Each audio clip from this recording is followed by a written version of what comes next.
In this final section of the programme, the four main Scottish party leaders will go head-to-head and answer questions from our audience. We start with a question on the economy from Rebecca Nicholson. Rebecca. What assurances can each party give regarding their proposed tax cuts and spending plans? Tax and spending plans. Ruth Davidson. Well, what we've said is that we will, similar to the Labour Party and the Liberal Democrats, we've said that we'll pass £30 billion more in terms of spending cuts. We've said how we're going to do that, which neither of the other two parties have done. We've said £13 million will come from reducing the amount of spending in government departments in Westminster, trimming down the government. We know we can do that because we managed to get to that number by continuing at the rate that we have done over the last 5 years. We've said £12 billion will come from welfare reduction, and we've said things like freezing benefits. We've said things like reducing the benefits cap from £26,000 to £23,000, and also paying less in out-of-work benefits because fewer people will be out of work. We want to get to full employment by the end of the next Parliament. We've also said £5 billion will come from aggressively going after the tax avoiders and the tax evaders that have had it far too easy for far too long. And that's why we've passed 40 laws to try and crack down on them. We know we can get that £5 billion because, again, that's continuing on at the rate at which we've been doing. Nicola Sturgeon. Well, I'm taking a very different approach to the other parties on this particular question. I don't believe we should have further spending cuts over the next Parliament because I don't believe ordinary people across this country can afford further spending cuts. So I'm proposing modest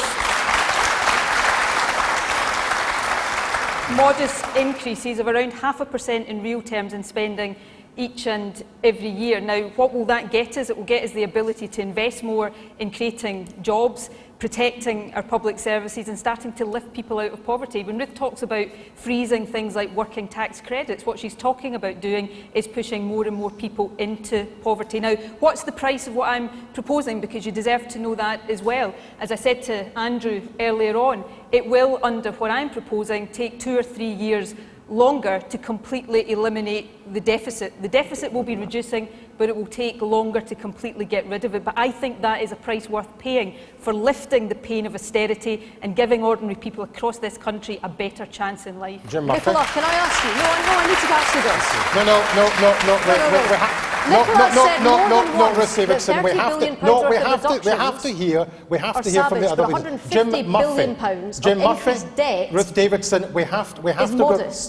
Jim Murphy. I'm just going to let these two fight it out either side of me. But we've got a different approach to this, Bernard. We want to end the Tory austerity which has been so crushing for so many families. There's a different way of doing this. The Tories spend so much subsidising low pay. There are too many people who go to work and who can't make ends meet. And yet the taxpayers having to pick up the cost of low pay employers. That's got to end. That's why we will increase the minimum wage. We'll support employers with £100 million so that we can have a living wage. And we will end things like food banks. I think it is disgusting, absolutely immoral in our country that parents go to work and on the way home from work they stop off at food banks so they can feed their children. No matter what else, folks, be aware that the Labour Party will abolish the disgusting need for these food banks where children are fed by charity. Willie, Rennie. I think what you've just heard is the two ends of the extreme, where the Labour Party and the SNP want to borrow far too much, burdening, I think, as Andrew said earlier on, future generations. And on the other end of the scale, you've heard from Ruth, who wants to cut far too much. This is about a balance. We need to invest for the future. Ruth, we need to invest for the future, as well as cutting the deficit, balancing the books. That's the responsible way ahead. It's the plan that we've had for the last 5 years. All these people want to veer off from it. OK, Rebecca, I'd just like a contribution from you in what you've heard. I think a lot of us would like to believe that there is a balance between the austerity that we have and obviously abolishing food banks. I think the problem is seeing how realistically they will be delivered if we were to say, when will food banks be abolished by? If we were to say, if zero hours contracts are abolished, what's to stop an employer just getting rid of people when the time's up and they have to take them on permanently? there's always, as usual, other issues that come up as a result of policy. Okay, Ruth Davidson, you wanted to make a point in relation to what Nicola Sturgeon had said before I insisted on going around all the panel. What was the point? Well, the point that I was asking is more than once Nicola Sturgeon has said that £30 billion worth of cuts are savage cuts. But she said that £180 billion worth of further borrowing, her 0.5%, is modest. I'm not sure how £30 billion can be savage and £180 billion can be modest. But what I would also say... What I would also say to Willie, Rennie and to Jim Murphy is that their parties also voted for that £30 billion. They're just not telling people where it's going to come from. Ed Balls was asked after the budget what measures he would reverse, and he said none. Because he knows that this is a plan to get us back into the black, so that we're not specific point. Ruth, I wonder if you could complete Ed Ball's sentence for the audience. I have absolutely no idea what he said next, but I'm sure you're going to tell me. What he said is, what I will do is reverse is a plan for deeper spending cuts in the next 3 years than the last 5. Ruth, you and Nicola both want to make the argument that there's no difference between Labour and the Tories. We're very clear that some people will have to have there's a massive difference between you and me. You crashed the economy and I'm trying to rebuild the economy. That's the difference between you and me, Jim. You've run from your role in the referendum, and I'm proud of my role in the referendum. That's another difference between you and me, Jim. Is clear. The big growth over the last few years hasn't been in industries, it's been in food banks. You're pretty comfortable with the fact that there are workers... The big growth in the last few years has been in jobs. You had higher unemployment. You crashed the economy. Ruth, you seem to have adopted the approach was that if you can't be right, be wrong loudly. The fact is this. Look, one of the remarkable things is the degree to which the Tories just appear not to care. There are people tonight, working people tonight, sitting over their mobile phones who have got 0 hours contracts. They've got jobs, but they don't know if they've got any work. 68 of your MP colleagues employ people on 0 hour contracts. Those exploited of 0 hours contracts, so that we have the dignity of work. How is it right to treat human beings in that way when they have no predictability? It's utterly unacceptable. I have. Ruth Davidson, Nicola Sturgeon. It's not right, and as far as 0 hours contracts, living wage, restoring the 50p top rate of tax, I agree with Jim on these issues. But you know, this was manufactured division you've just seen here between Jim and Ruth, because just a few weeks ago their parties trooped through the lobbies of the House of Commons arm in arm to vote for £30 billion of additional cuts over the next 2 years. That's the reality. And Jim, firstly, to Ruth, I don't propose a rising deficit. I just propose a slower pace of reduction because it's more responsible. But to Jim, I say this. You talk the language of anti-austerity, but you're proposing more spending cuts. You cannot be anti-austerity while proposing more cuts. That's why I'm saying, as the only one on this panel, we need modest spending increases over the next Parliament to start dealing with some of these problems. Jim Murphy. Nicola, of course you're entitled to your own opinions, but you're not entitled to your own facts. Here's the document, the Charter for Budget Responsibility, and you talk about £30 billion of cuts. The number 30 isn't in this document. The word billion and the word cuts isn't in this document. So look, don't mislead the voters. You might get away with that when you're having a debate in England, but you don't get away with it when you're here in Scotland. Nicola Sturgeon. Everybody knows. Hold on a second, Jim. Mr Murphy, you've put the point. We have to listen to the answer. The official estimate of the cuts that are required to meet the fiscal criteria in the budget, the Charter of Budget Responsibility, is £30 billion over the next 2 years. That is the estimate of the cuts that are required. Now, if you don't want to believe me on that, well, let me give you the chance to answer this question. Ed Miliband, in that debate in England that you spoke about, stood last Thursday night and said, if Labour is in government, there will be further spending reductions. So, Jim, if it's not £30 billion, what is it? Well, the IFS have been very clear, Nicola. We don't have to make further cuts but Ed Miliband after said 2015 and 2016. The fact is, folks, we can raise the amount of prosperity there is in our economy if we just treat people properly. People shouldn't go out to work, try and earn the living, and can't provide for their families. In a country as rich as ours, that has to come to an end. I have to give Willie Rennie a shout here, and I'll give you a good run. Willie Rennie. Thank you, Bernard. I think what we've seen with Ruth tonight is with her kind of aggressive questioning and interventions, is the kind of true face of the Conservative Party. What they want to do, what they want to do is to increase taxes on not one single person over the next 5 years. Not one single person. They don't believe that those with the broadest shoulders should bear the greatest burden. That's her approach to politics. And that's what we've prevented being implemented in the last 5 years. That's been our contribution to the coalition, in addition to the many other great things. So with the Liberal Democrats, what you get is a balanced approach to the economy, investing enough to stimulate the economy, getting the books back in balance for future generations. OK, let's take a couple of contributions from the audience. The woman just there. What I would like to know is what you are actually planning on doing with those who aren't willing to work. It's obvious there's a lot of people in this country who are looking for jobs and willing to get out there and make a living. But what are you going to do about the people who come from generations of just not working, who have never had a job and are not willing to work at all? And the women right at the back on the other side, yes. Hi, I'd like to ask all of the candidates. I'm from Aberdeen, and given that the Oil and Gas UK Activity Report, the latest one, puts the number of wells to be found this year at as few as 8, I'd like to know what exactly the candidates propose to do to encourage North Sea exploration, given that the economy is such an important part of the debate tonight. 2 points there, and if you could be as brief as possible, because we have to move on. Willie, Rennie. £1.3 billion of tax incentives for the North Sea to maximise our potential. That's what the coalition government has delivered. It's what everybody called for, and that's what we've delivered, to maximise that great potential and create those jobs. In terms of unemployment, of course, we need to incentivise everybody into work, and that's why we've been trying to implement changes to the welfare system to create those right kind of incentives. So you're absolutely right, we need to have that rounded system, and that's what we've sought to do. Nicola Sturgeon. Well, on the question about oil and gas, we argued for 3 measures in the UK budget: a reduction in the supplementary charge, an investment allowance and support for exploration.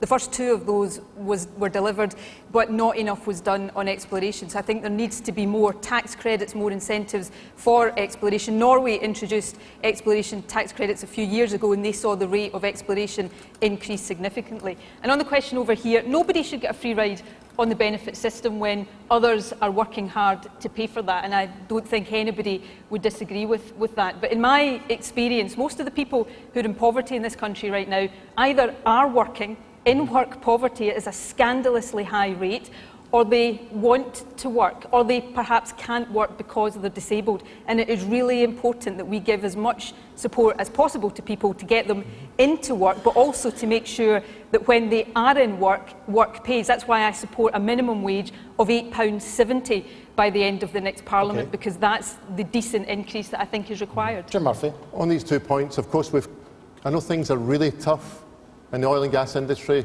in the northeast of Scotland, and of course we've come an awful long way from when we were promised that oil would always be at $113 a barrel, haven't we? On the point the lady mentions over here, what do we do to support those people who are out of work, who are generational poverty? That's the case in too many of our cities and too many of our families. We're going to do 2 things differently. For every 18 and 19-year-old who is in work, who's went straight from school but hasn't gone to college or university, we're not going to watch and just allow them to be by themselves. We'll stand by them. We'll give every 18 and 19-year-old in Scotland a future fund of £1,600 to help them to get the best start in their working life. They can use it for driving lessons. They can use it to start up their own business if they wish. But that's a way of supporting working-class Scots. And the last thing is this. I think most people who are on benefit are desperate for a job. And they're desperate for a job that pays well enough that they can provide for their kids. And we should never expect people to go out to work for less than they can get on a benefit. Ruth Davidson. Well, in the oil and gas, I was up talking to Oil and Gas UK just a few weeks ago before the budget, and we delivered everything and more of what they'd asked for the industry. You know, we were promised an oil boom last year, and it hasn't happened, and that's putting a lot of jobs in doubt. And the government has given the biggest bundle of tax breaks, more than was asked for, in order to try and help out and make it that bit easier for companies to keep on workers, because it's important to keep people in work and to keep exploration going. In terms of the question from over here regarding getting people into jobs, absolutely. You know, people shouldn't be allowed to just sit it out when other folk are working. That's why we've introduced a system to make sure that work always pays. That's why we've introduced a system to try and get more people back into work and help those that are furthest. Because sometimes, if you've been out of work for a long time, it's actually quite daunting to try and get back into the jobs market, and you don't know where to turn to for help. So we've put extra money in to help people the furthest from the jobs market, and that's working. But one thing I would do, and I would say, is that sometimes people have to retrain for jobs. And I think it is a scandal that this Scottish Government has cut 140,000 college places, when colleges are exactly the place that people should be retraining to get into work. I want to move on to a different issue altogether and take a question from Dawn Roger. Dawn? Hiya. I've heard a few questions about the education in the NHS, and I was just wondering, what can you guarantee that the education system will still be free in Scotland for people that want it now and people that want it in the future? And also, is the NHS still going to be 100% accessible for future generation? Nicola Sturgeon? Well, as I said earlier on, I believe so passionately in free education. I keep saying this, but I say it because it's true. I am so mindful of the fact that I'm able to stand here because of the free education I got. I grew up in a family in Ayrshire, and if there had been tuition fees, even if it had been about incurring debt, I wouldn't have been able to go to university. So having had that opportunity, I think politicians who then seek to take that opportunity away from others are frankly shameful. I know Jim tonight will say that he backs free tuition now as well, but he fought the 1997 election saying that and then voted for tuition fees. He fought the 2001 election saying no top-up tuition fees, and then he voted for top-up tuition fees. So I would simply ask you to bear that in mind. As far as the NHS is concerned, again, the NHS is a public service. It should never be run for private profit. The amount of the NHS spend in England that now goes to the private sector is 6%. It's less than 1% and falling in Scotland. So we must always protect our NHS as a public service, free for all and accessible to all when they need it. Jim Murphy. Well, on the National Health Service, before we get involved in the political kickabout, we should all obviously reflect on the fact that the National Health Service is there in the first few moments of the joy when a new baby's born, or the last heartbreaking times when the loss of a loved one, and every other time in our lives. That's why we'll never privatise the NHS, and why, for example, we'll stand against an American-type trade deal that would bring the free market into Scotland's NHS. But it's not enough to just say you respect the NHS. You've then got to fund it. That's why Labour has a plan for a mansion tax on properties worth over £2 million across the UK. We will use that money to fund the NHS. Now, most of those properties are in the south of England and London. I know Boris Johnson doesn't like it, but we'll use that for 1,000 more nurses. I don't give a damn what Boris Johnson thinks about my proposals. I will never compromise, and Labour will never compromise when it comes to our tuition NHS. fees? On tuition fees? On tuition fees, Labour abolished tuition fees in Scotland 15 years ago. We fought 7 elections on having tuition fees free in Scotland, but we'll go further than that. For working class Scots, we'll increase bursaries by £1,000. Nicola's party reduced those bursaries. We'll also have free apprenticeship bus travel all across Scotland. So if you're a young apprentice, there's 40,000, we'll pay your bus fare. And we'll also not ignore the majority of Scots who don't go to universities by giving them that £1,600 that I mentioned earlier. Willie, all of this is affordable, all of it's fairer, and it's only available with a Labour government. Willie Rennie. Nicola talks a good game about how much she values public services. But during that great event last year in the referendum, there was no doubt that her government took the eye off the ball. Look what's happened since. We've had cancer waiting times that have been missed. A&E targets, the valued A&E service, is now in disrepair. We have the police gone into chaos. When I was at the Police Federation conference last week, I can tell you, they are very angry with this SNP government, the way that they have mistreated the police service. That's all as a result of Nicola Sturgeon and her government taking the eye off the ball. I value public services. I really value them. I think it's really important that they're free at the point of delivery, and that's something that I've always argued for in Scotland. It's something that I believe is the fabric of Scottish society. So I'll always argue for that. And I'll always argue against a government that takes its eye off the ball when it should be doing its job. Ruth Davidson.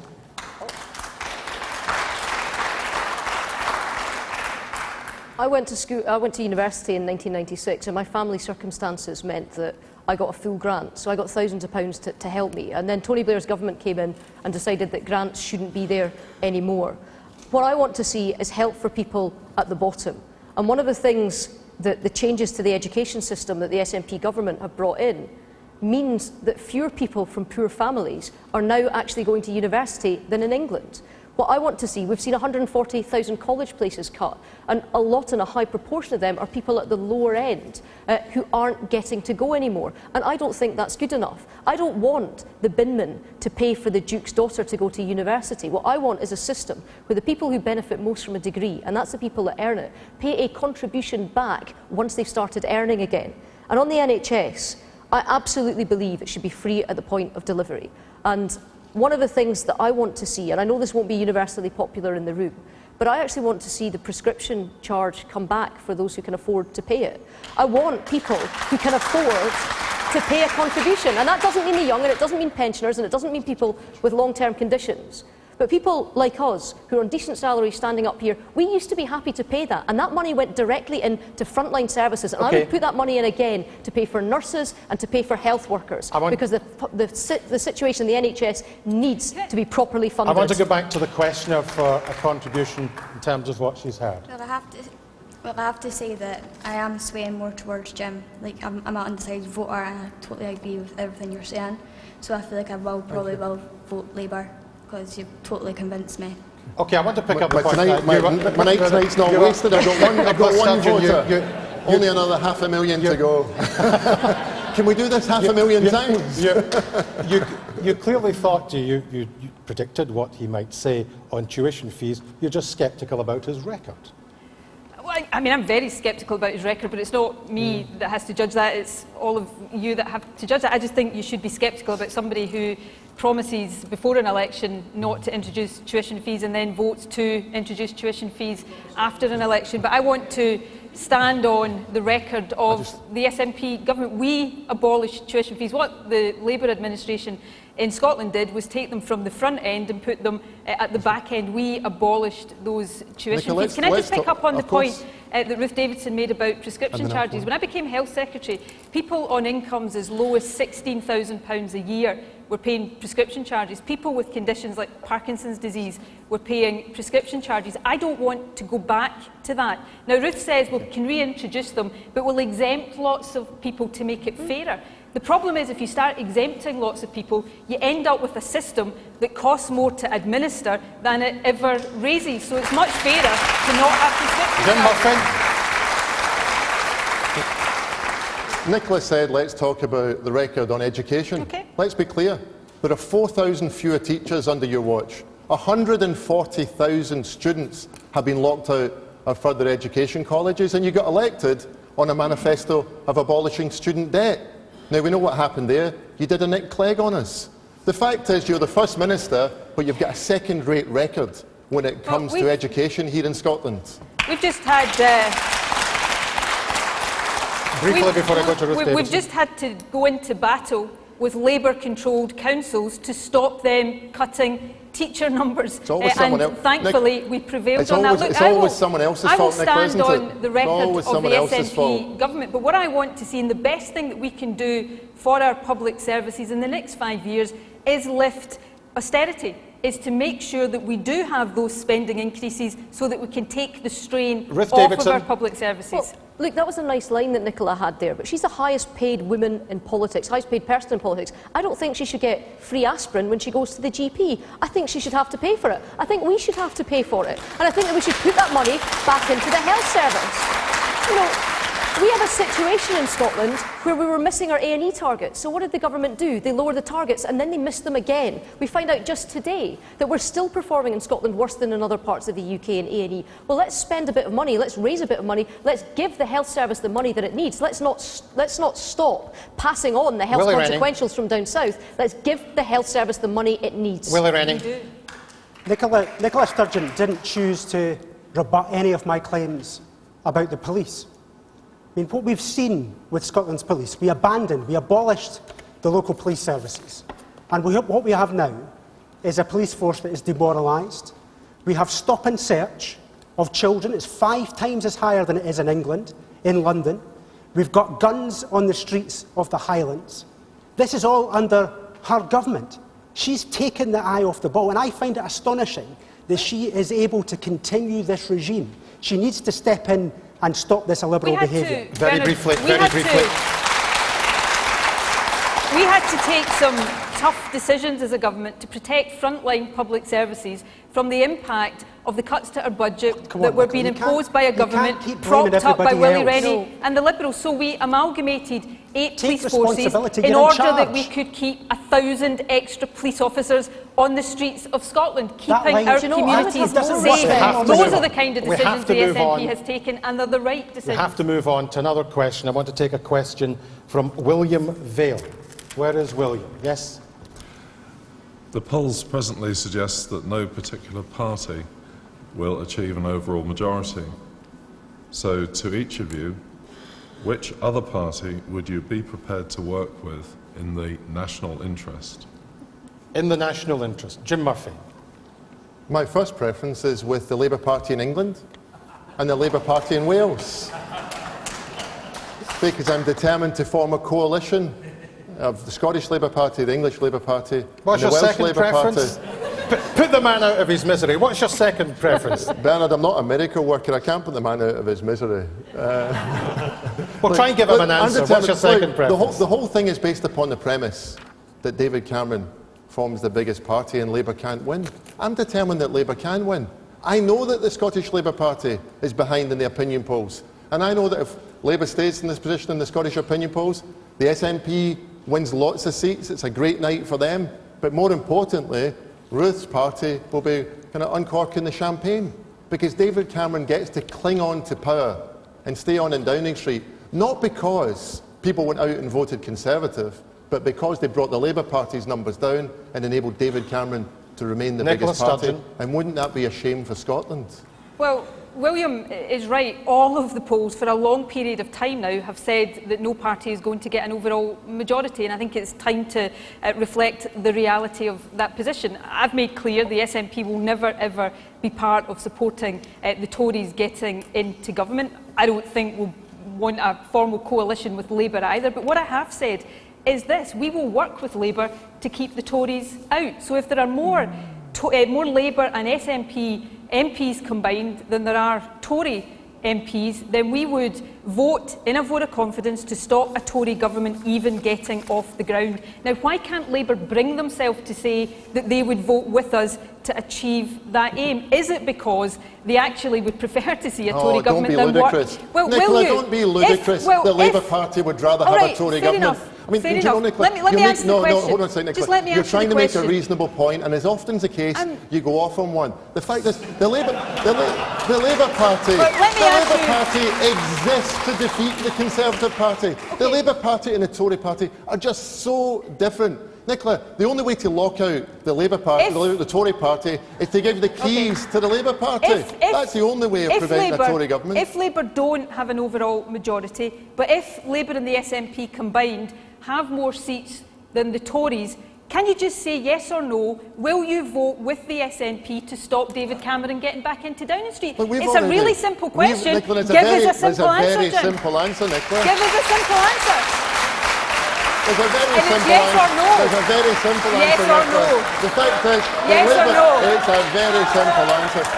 Nicola, forgive me for answering the question while you're interrupting, but the fact, look, the Labour Party, The audience are asking for an answer. of course, Come on. will vote against the Queen's speech. We've voted against all of the Tory Queen's speeches. Even if the Tories are the largest party? Nicola, we've voted against So you will every...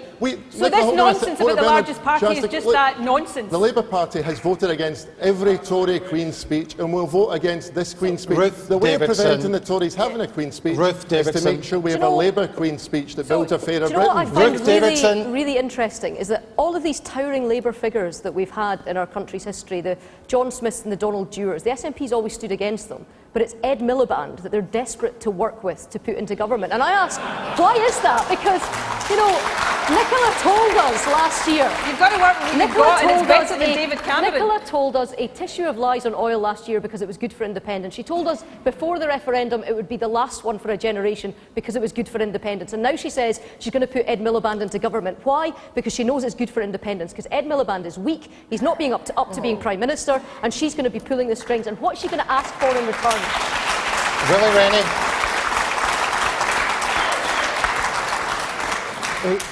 Look, these are very immature games. What we do... You're absolutely right. What we need to do is reflect what the voters cast on May the 7th.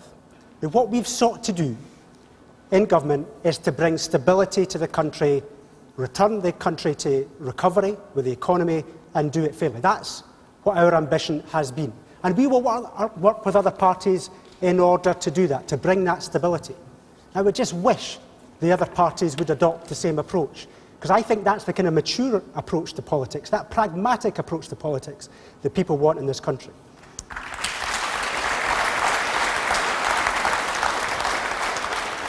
William, you listened carefully. I listened carefully. I'm not sure that your question was actually answered. What did you make of what you heard?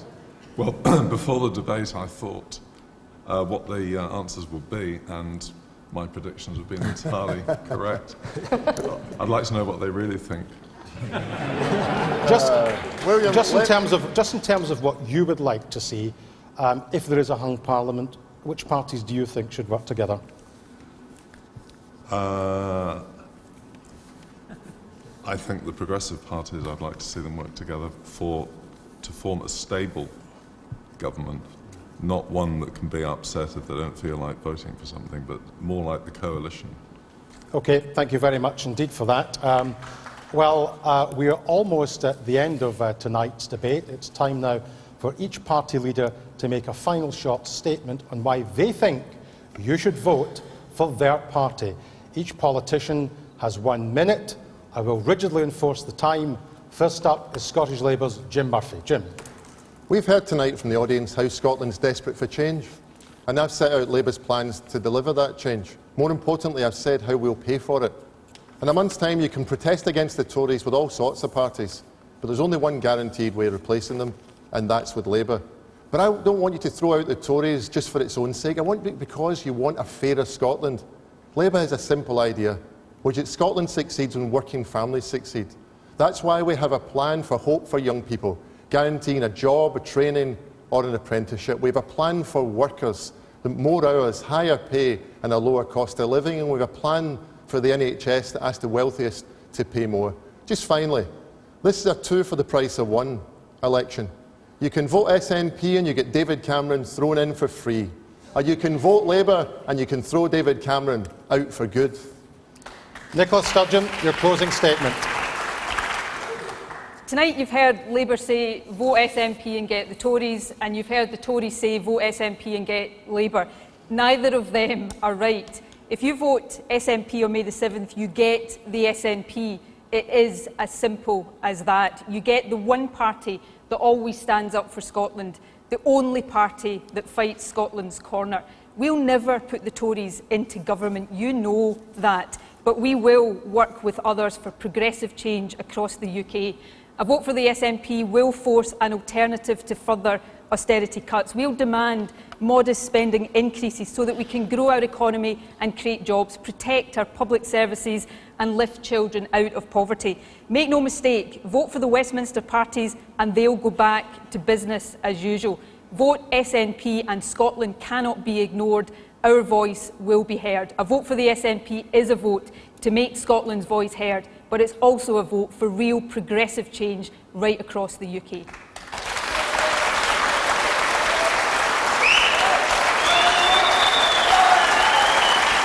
And the final pitch from the leader of the Scottish Conservatives, Ruth Davidson. This election is about one thing and one thing only. It's about the kind of Scotland that you want to see. And for me, that's a Scotland that sits proudly at the heart of our united kingdom. A Scotland that builds on the referendum result. A Scotland where our children know that we're back in the black and we're not dumping our debts on their heads, plus an extra 180 billion of borrowing aside. That's a Scotland where pensioner poverty, already at its lowest, continues to fall. It's a Scotland where the number of jobs that have been created, which is already at its highest level, continues to rise. A Scotland that says to the next generation, you can choose to be whoever you want to be, and there will be a job there waiting for you. But that kind of Scotland doesn't happen by accident. You have to vote for it. So if you want that strong economy, if you want that strong country in the United Kingdom, you have to vote Scottish Conservative.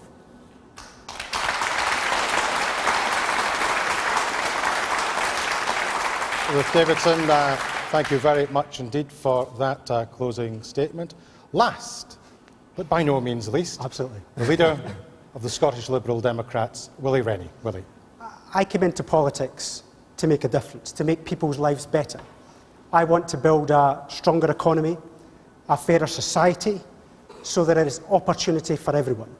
Now, I believe it's been a tough 5 years, but I think we've got economic growth with fairness at the heart of it.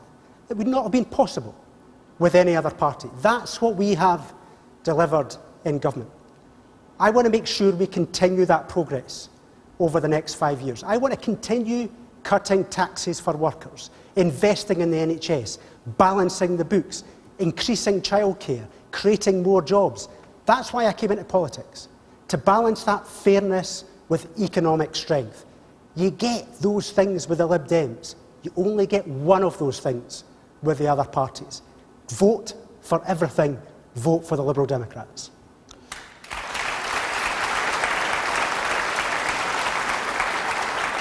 Thank you very much indeed. It's been a very interesting 2 hours. Willie Rennie, thank you very much indeed for joining us. Nicola Sturgeon, Jim Murphy and Ruth Davidson. And thank you very much to the audience here who've made this debate possible, for all of the contributions that have been made and for all of the answers that you got. Well, that brings us to the end of our STV general election debate. Our thanks to the 4 leaders for taking part and the members of our audience who have held them to account. You can continue the debate on Facebook and Twitter using the hashtag #ScotDebates. At 10:30 on STV, we'll have post-debate reaction and analysis on Scotland Tonight. Be sure to tune in for that. But from all of us here at the Assembly Rooms in Edinburgh, goodbye.